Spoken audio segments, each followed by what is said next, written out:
In this video, I will be showing you how to make tarot cards in Canva. Let's get started. First, I'll go to the search bar on the Canva home screen and type in tarot cards to see what templates are available. I'll scroll through the results to find a style that fits my vision.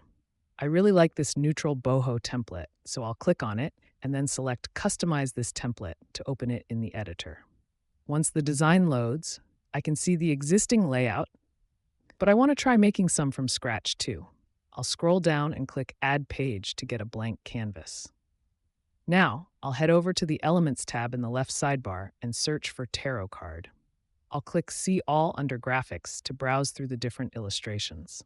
I'll select this gold frame graphic first. Once it's on the page, I'll grab the corners to resize it and center it. Let's add another page and try a different design. This time, I'll choose this Temperance card graphic and scale it up until it fills the frame. For a completely custom look, I'll add one more page and use the Magic Media tool. I'll type tarot card into the description box, set the aspect ratio to portrait, and click Generate Image. After a few seconds, several unique options will appear. I'll select the first result, which is a beautiful The Fool card, and resize it to fit my page perfectly. And that's it. You now know how to create tarot cards using templates, graphics, and even AI.